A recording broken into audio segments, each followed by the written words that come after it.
Frédéric Silva, c'est sans doute le délateur le plus utile à la police parce que les autorités disent que ses aveux ont permis de résoudre une soixantaine de crimes, dont des dizaines de meurtres. Ça, c'est dans le milieu du crime organisé.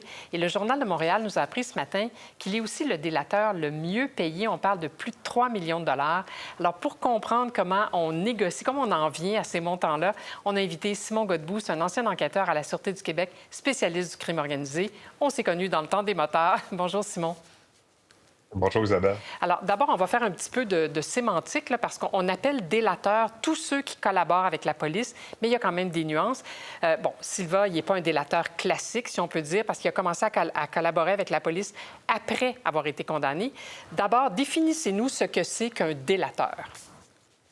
Écoutez, de façon, là, sans rentrer dans des termes juridiques, là, de façon classique, si on peut c'est d'actualité présentement là, avec la télésérie L'Appel, là, Godas-Gagné, Sylvain Godas-Gagné, un Stéphane. délateur, c'est un individu pour lequel il va avoir été arrêté, il va avoir de la preuve directe contre cet individu-là, et lorsqu'il décide de donner des déclarations, s'incriminant ou incriminant d'autres individus, il va devoir plaider coupable aux infractions pour lesquelles il a été accusé. Et ensuite de ça, ça vient avec un volet qui est monétaire, quand même, qui est plus minime, et un volet qui va toucher sa sécurité là, également. Un cas de témoin spécial, par exemple, dans le dossier Shark, Sylvain Boulanger, il faut qu'on pense à un individu qui s'est présenté à la police à ce moment-là. On n'avait aucune preuve directe sur lui.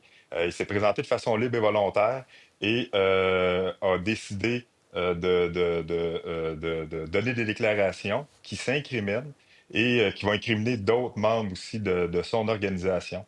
À ce moment-là, il faut comprendre que Sylvain Boulanger était libre, pouvait Mhm. partir le soir, puis il n'y avait pas de preuves directes sur lui. Et ce statut-là, à ce moment-là, est assorti d'une négociation monétaire et aussi qu'il y a un volet sécuritaire qui se rattache à ça. Bon, alors parlons de Frédéric Silva parce qu'on dit plus de 3 millions de dollars, c'est beaucoup d'argent. Évidemment, Silva, on ne lui a pas donné ça le premier jour où il a décidé de collaborer. Comment ça marche, le paiement? Est-ce qu'on fait des versements? Il est quand même en prison. C'est ça. De façon, comment ça fonctionne, il faut comprendre, peu importe le montant, puis on va le découvrir là, éventuellement lorsque le dossier va aboutir, puis que ça va être divulgué. Chaque entente, c'est sûr, demeure là, unique. Par contre, de la façon que c'est fait, c'est que le versement va être fait sous forme de tranche. Donc, comme de façon générale, lorsqu'il va commencer à collaborer, va toucher un montant d'argent qui va être X là, au contrat.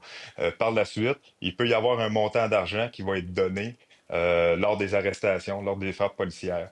Souvent, les procédures judiciaires vont s'étalonner sur plusieurs années. Fait que l'entente va prévoir des versements souvent aux dates anniversaires qu'on appelle. Ça peut être à chaque année de la journée de la frappe, qui va avoir un montant X qui va être donné. Et souvent, l'entente va prévoir le montant final à la fin des procédures judiciaires, une fois qu'il a fini de témoigner. Puis pour ce qui est des montants d'argent, comment c'est versé, ça vient de la plomberie à ce moment-là. Assurez-vous que lorsque l'argent va se rendre dans le compte de l'individu, ça c'est sûr. Là. On peut imaginer, oui. Bon, quelqu'un comme Silva qui est condamné à la prison à vie, on ne comprend pas exactement son intérêt à collaborer parce qu'il est déjà condamné. Alors, on se demande qu'est-ce qui explique qu'il veuille parler à la police? Est-ce qu'on a menacé, par exemple, des proches? Ça pourrait être, ça pourrait Écoutez, expliquer. ben, ça peut expliquer, mais les motivations des personnes qui viennent à collaborer avec nous autres, c'est propre à chaque personne. Ça peut aller justement qui craint pour sa sécurité. Ça peut être de la vengeance. Ça peut être souvent il y a le côté monétaire Mhm, là-dedans, ça c'est sûr. Mais ça l'appartient à chaque mhm. personne. Puis comment ça fonctionne, Isabelle? C'est pas compliqué. Faut comprendre que en matière de crime organisé de haut niveau, l'utilisation de ces personnes-là, que ce soit délateurs, que ce soit des témoins spéciaux, d'agents civils d'infiltration, c'était un arme qui était efficace à travers les Mhm. années et c'était un arme qui a rapporté je dis un arme, c'est un moyen d'enquête Oui. qui a rapporté le plus pour résoudre là, pour toucher des têtes dirigeantes de ces organisations criminelles-là.